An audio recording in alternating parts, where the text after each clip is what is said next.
Something happened to my brother Vyacheslav. We lived in different cities. I was in Vilnius, and my brother and his family were in Ukraine. Sometimes we went to visit each other, called each other. In April 1987, I called them. Brother Valentine's wife said with concern, "I can't figure out what's going on with him. He's having some kind of trouble at work. He's worried a lot. He's walking around talking to himself, waving his arms." When she speaks to him, her husband seems to come to his senses. Sometimes he gets up at night, walks around the room, proves something to someone. But he speaks indistinctly, you won't understand the words. Valentina said she was afraid for him, as if he would end up in a mental hospital.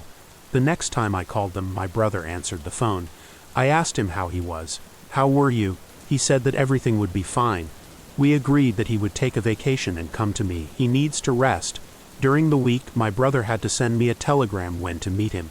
I had a dream the day before. The sea, clean water, clean sand on the shore. But there is a huge boulder in the sea not far from the shore. I quickly swam past this boulder. But my brother can't make up his mind. He walks along the shore.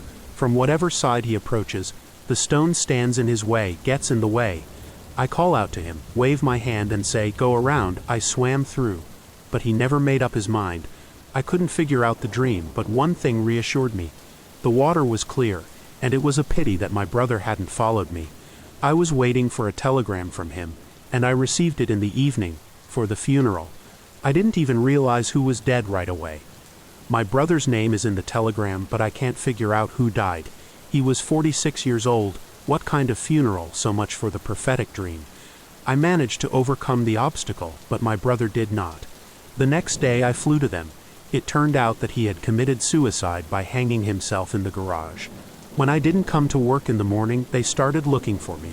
The door to the garage was ajar, the light was on, and they found him there. Without realizing what he was doing, he committed sin. We are of the Orthodox faith, baptized, however. I went to church, but he was not a communist. They were strictly forbidden. Our grandmother and mother celebrated all church holidays and observed fasting. If he had managed to come to me, this would not have happened. We would go to church, pray, confess. I know that in his heart he believed in God. Why didn't he come in time? There was no funeral service for his brother, and his father, also a communist, decided where to bury him. After the funeral, I went home to Vilnius. I had to go to work. I went to church, commemorated everyone, and lit candles. And how to commemorate a suicide. Valia called from time to time. She said that she dreamed of Glory all the time. He does not enter the apartment, stands in the doorway in dirty overalls. His brother worked as a foreman in the repair team. He stands silently, unshaven, uncut, with downcast eyes, and does not say a word. Whenever I call Valia, she tells me that she is already tired of these silent dreams. They are very depressing. Apart from sympathy, I couldn't help her in any way. Friends suggested contacting Father Vladimir, who conducted services at the Orthodox Church located on the territory of the cemetery on Lepkaln Street. I went to this church, held a prayer service, and then turned to my father with my trouble. He said that no one would agree to a funeral service for a suicide. It was a sin, and no one would take on such responsibility. But he advised me to make a request to the Archbishop.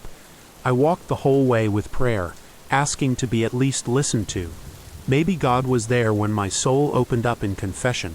The priest listened to me attentively, kindly, without interrupting. Then he offered to visit them in about 20 minutes, since the Archbishop decides on this issue.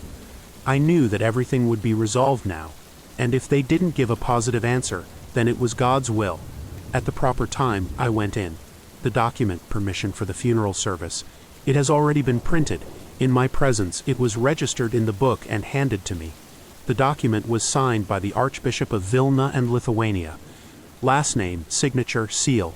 It happened in April 1990, just 3 years after my brother's death. So many years have passed and I still can't believe it all happened. When I showed the document to Father Vladimir, he was even surprised, saying that this was an extremely rare case. He agreed to hold a funeral service. The crucifixion of Christ the Savior, covered with a dark veil, was brought to the middle of the church. The funeral service was solemn. Candles were lit and the church choir sang. I didn't seem to cry, but the tears kept falling like peas, tears of relief. I said in my mind, Forgive, Lord, the lost soul of your servant Vyacheslav. After the funeral service, the dark veil was removed from the crucifix, and a glow seemed to radiate from it.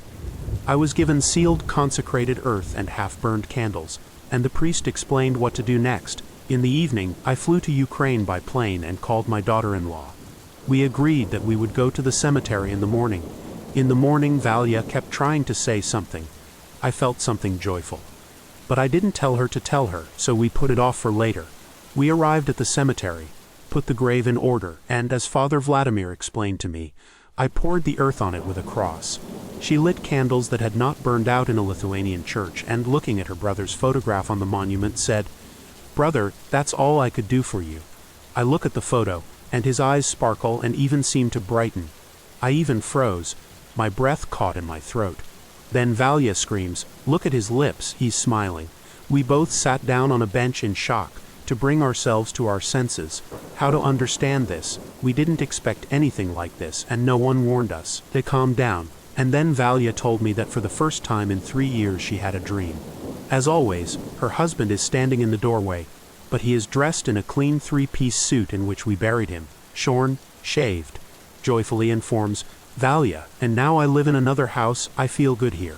I told her about the funeral service and all the events related to it. If you put it in chronological order, it turns out that all the events took place in a day. On Saturday morning, the funeral service in the Vilnius church, the flight to Ukraine, Valya's evening call, her sleep at night, and the unexpected transformation of the photo in the morning at the cemetery. Exactly 1 day. The ways of the Lord are inscrutable. Presumably, God forgave and accepted him. It's good that I found friends in Vilnius who helped me and suggested it. My case is not advice for others in similar cases. Be patient and pray. I wish you peace of mind. May the Lord protect you.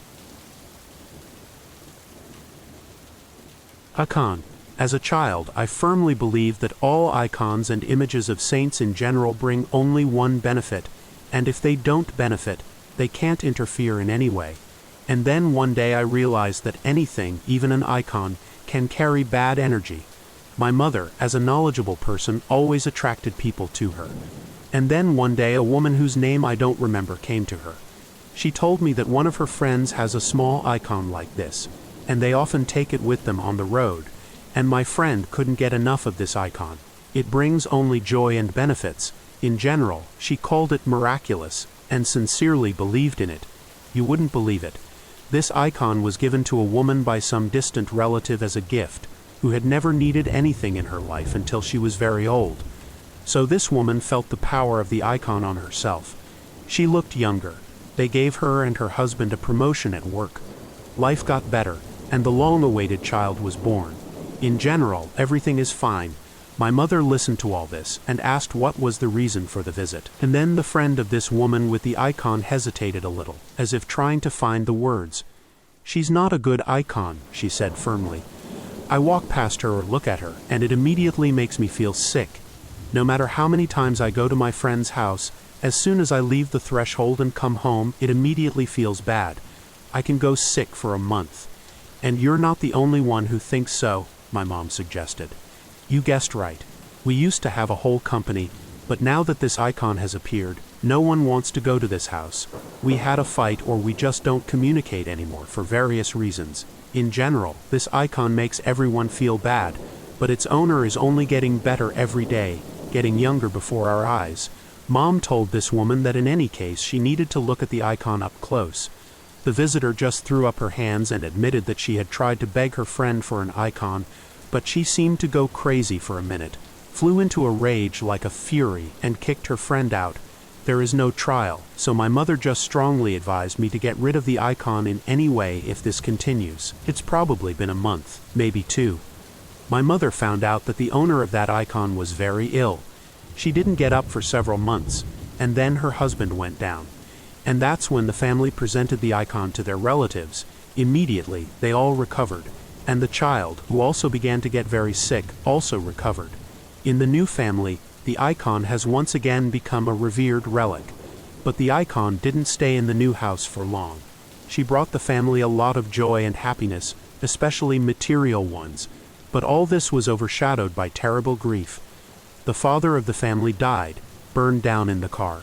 A year after all these events, the icon managed to end up in the hands of the very woman who came to my mother for advice. She immediately came to her again, and gave the icon back without hesitation. It depicted Christ himself. Mom looked at it for a very long time and then hid it in a small chest. Most likely she was doing something else with her, but I was not a witness to these actions.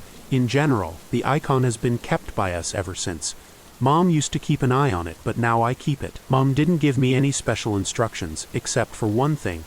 Try not to look into the eyes of the Savior on her, and don't think anything about the icon. As I understand it, this icon feeds on people's emotions, and when it passes to another owner, it gives strength to him. Then everything goes in a circle. I don't remember where this icon is now. I try not to pick it up at all. A couple of times my gaze lingered on it. Old, dilapidated, but somehow unpleasant. The man depicted on it has a prickly and unpleasant look. It definitely shouldn't be like this. I've always been curious to find out who made this icon. What kind of emotions did a person make her with if she then brought so much suffering to people? The thing in the closet. Once I spent the night with my friends Sergey and Ira after a good drink in honor of their wedding anniversary. Driving a car in my condition was fraught, and he has a big house inherited from his grandmother. Lots of rooms. A reasonable offer, especially for a bachelor who is not expected at home. You look at it. Some of our lights are turned off at night, Serge warned me. So be careful. My son is always throwing toys around. I almost killed myself once. I said that I understood everything, and taking the bedclothes went to bed. But either I got too many impressions that evening, or the new place affected me, and I slept exceptionally poorly. I was constantly having nightmares. It was stuffy, and this with the window wide open, and I was seeing all sorts of devilry. At 2 o'clock in the morning, on top of everything, I was overcome by a terrible dry wind. And if I somehow struggled with nightmares, then thirst made me finally wake up and go in search of life-giving moisture. There was no light in the house, as Serge had promised. However, my eyes had already adjusted to the darkness, so I didn't have any particular problems. When I got to the fridge, I took out a pack of cold juice and downed half of it in one fell swoop. Then I heard the soft, barely audible cry of a child. I frowned. Only Platon, Sergei's 4-year-old son, could cry. I stood in the kitchen for a while, listening, but the crying continued, and Ira and Sergei were apparently sleeping too soundly. I returned the juice to the fridge and decided to check on the baby. On the one hand, it certainly wasn't my concern, but I couldn't pretend I hadn't heard anything and go to bed either. Following the sound, I reached the door at the far end of the corridor and stopped. The crying was definitely coming from behind the door, so I opened it a crack and looked into the room. A typical child's bed is spread out on the left, a table by the window, and a huge closet with a dark spot on the right side. "Plato?" I asked quietly. "This is Uncle Dennis. Why are you crying?" Someone moved in the corner and the crying stopped. Yeah, and here's Plato, I thought, and went into the room. Closing the door behind me, I went over to the baby, who was sitting in the corner, wrapped in a blanket and sobbing softly, hugging some toy. "Well?" I asked as kindly as I could. "And why are we crying?" Plato was silent, and then he said softly, "The scarecrow." "What?" I didn't understand anything at that moment. From behind, the child whispered very softly and fell silent. Damn, I probably put the Chinese wall aside at this point. I literally felt with the back of my head that someone was really standing behind me, and my knees were shaking terribly. I whirled around. There was no one in the back. In the closet, Plato stood next to me. "It's waiting for you to leave." I got mad at myself. Is an adult man afraid of some kind of children's horror stories? I pulled myself together, and muttering the proper words at such moments that it was all a dream and there was nothing here. I went to the closet. Plato remained standing in the corner. "See, there's nothing here," I said, and abruptly opened the doors. The closet was indeed empty. I persuaded Plato to go to bed, wished him a good night, and promised to punish any scarecrow in this house. Sergei woke me up in the morning. We had breakfast with him and started going fishing. Already near the lake, I remembered my night adventure and laughingly told it to my friend. Serge said nothing and said, "Unwrap it. Question mark, question mark, question mark, question mark." I looked at my friend in surprise. He was pale as death. Plato slept next to us all night, and in the far room down the hall my older brother used to sleep a long time ago. "Brother?" I asked, feeling a chill down my spine. Serge nodded. He was found dead when he was 4. He said he saw someone coming out of the closet, and my son says he sees it too. Punishment by horror. I've never suffered from superstition before. I didn't believe in God or the devil. I was an ardent atheist and materialist. But a few years ago, an event occurred that shook my staunch atheism. It so happened that on Easter, when I went out of the house to the store, I met a neighbor. She asked me if I would go to the temple to sanctify the cake. I laughed in her face and told her that I wasn't bothering with all this crap, and I didn't advise her. By evening, my fever had risen, and my tongue was swollen so that I couldn't say a word, and my stomach hurt a lot. An ambulance was called, and they determined appendicitis. The doctor referred me to the hospital for surgery. In the emergency room, an intern student, Vietnamese by nationality, gave me some kind of injection. I instantly had the feeling that I had fallen through somewhere and was dying. A black tunnel appeared with a very bright light ahead. I saw myself from the side flying with incredible speed, with whistling in my ears, feet forward towards the bright light. Then my body began to age instantly. My skin began to wrinkle like a baked apple, turn black, and fall off my bones in chunks. I could never have imagined such a horror in my life. Soon, only my skeleton was flying forward through the tunnel. I saw every bone in his body. When there was nothing left before flying out into the unbearably bright light, I began to snap my jaw and tell someone that I was an angel, and I urgently wanted to be given wings. I refused to fly out into the light without them. In response, I heard deafening laughter. After that, I came to my senses, and I started having a wild tantrum. And by evening, despite my usually low blood pressure, it jumped to 250. The doctor came and said, "You don't have appendicitis, and you're not our patient anymore. Go away." Well, as usual, it happens in our hospitals. The next morning, although I could barely stand on my feet and everything was blurry before my eyes, I was discharged home. It took me a long time to come to my senses. I went to church, walked there for a long time, and looked at the icons. I got the impression that I wasn't sick at all, and the doctors weren't saving my life. But someone up there decided that my time to leave hadn't come yet. Left me alone, alive, but punished me for my disbelief.